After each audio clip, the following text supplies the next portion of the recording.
What is happening, everybody? MG here, MGCovers, bringing you a brand new sports handicapping video. Title of this video, How Recency Bias Impacts Your Sports Betting Profits. Very educational video. We'll dive into that in a second. If you haven't subscribed to the channel, greatly appreciate you doing that. It helps the channel grow. Got a ton of content on my YouTube channel. If you go to the playlist, there is a full playlist. I think it's about 50 videos on how to handicap NFL, which is coming up this weekend, first game. Also, if you follow me on social media, MGCovers, cover spelled with a Z, give out a ton of content there as well for free. So simply by following me on Instagram, you'll get a ton of value. Recency bias. I'm going to give you one example, but this example is applicable to all sports, college football, NFL, etc. We had no idea what was going to happen with Colorado, right? New coach, a ton of new teams. And I think this will be in the future why handicapping college football early is very difficult because of the transfer portal. A lot of teams basically completely overhaul their entire roster. Nebraska, what were they? 21-point underdogs to TCU. Upset TCU. What has already happened now, the public has overreacted to the Colorado win. Again, let me preface this. I'm not dismissing that win, but entertainment perspective is great. I'd love to see Colorado in the playoffs. It'd be great. But I'm strictly talking about from a sports betting, sports handicapping perspective. So Colorado wins week 1. So I think the line opened up had like Nebraska -7, and now it's moved 10 points. It's now Colorado -3. So what recency bias is, in order to understand it, we have to define it. Recency bias is when we overreact to the most recent thing that happened. And this is a huge problem and a huge mistake people make from week one in college football to week 2. I am friends with one former Division II head coach. I'm also friends with 2 assistant coaches, both in Power 5 conferences in NCAA football. All 3 have confirmed this. The majority of college football teams, listen to me, the majority, not all, but the majority of college football teams will make the most improvement from week 1 to week 2. Very important information to know. So the point is, here is how the general public perceives what happened with the Colorado game and how they're reacting. Wow, Colorado upset the number 17 team in the nation.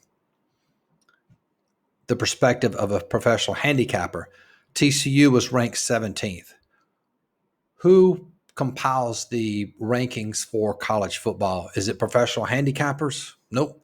It's sports writers. How do sports writers make a living? Wagering on sports? No, they make a living talking about sports.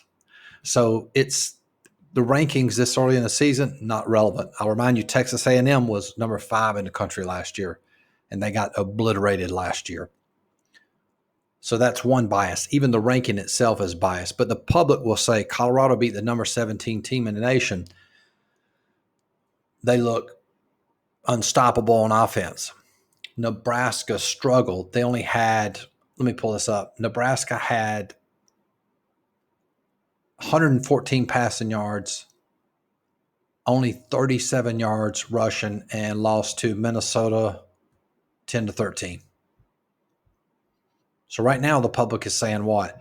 Colorado is going to destroy Nebraska. That's the public narrative. You already have tons of public information. I mean, you have tons of public wagers. I think it's like 75% of the ticket count. Yeah, currently 75% of the ticket count is on Colorado. I'm not saying that Colorado will not win. I'm just giving you the perspective you need to have if you have a desire to turn a profit and approach this from a professional perspective. You can't overreact. If Nebraska wins Saturday 17-10, will I be shocked? Absolutely not. It can happen and often does in this business because that's just how it works. Nebraska will be a huge need for the sports books. And so really, to give you some advice, the only way to play this game, it's either Nebraska or no play. You can't play Colorado here. You just can't, because it goes against everything you should do as a professional. Public team, recency bias, overreacting to that one game they played. You just can't do it. And again, I'm not saying that Colorado is not going to win. I mean, they could win. Like I've always said, you can't predict the outcomes of these games. So you have to take the information that's available and apply that to the game. So when I look at this game, public's overreacting to Colorado. Line has moved significantly in favor of Colorado. Public's all over Colorado. It's Nebraska or no play. As crazy as that sounds. And here's why you have bias and why that's right, but it doesn't sound right. Whatever you watch in life, whatever you see in life, that becomes your reality. That's why it's so dangerous to watch news in the world today. I watch no news.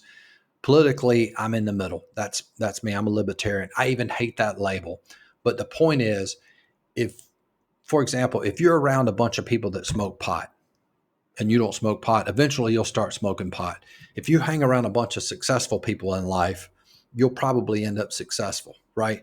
Whatever you see and whatever you read or interact with on a daily basis, that's the reality. So if you watch TV shows, it's all about Colorado this week. Oh, Colorado's going to destroy Nebraska, blah, blah, blah. That's the narrative. But what I want you to understand is to be smart in this business, do not overreact to that. And again, the way you would approach this game, there's no consideration you should give to Colorado in this game from a professional handicapping perspective. It's either Nebraska or no play. Why? Overreaction to Colorado. Teams make the most improvement from week 1 to week 2. Public's all over Colorado. So again, you can apply this to any sport. And so anyway, I hope that helps. You handicap this game, and you can, again, apply this to other sports as well. If you want access to my power rankings, we're having a great MLB season, still the #1 handicapper at Sports Watch Monitor for Major League Baseball. You get access to those power rankings and all my videos for $50 a month. If you want access to all my plays, $100 a month. There's a link to join in the description box. Good luck this week. Talk to you guys soon. Peace.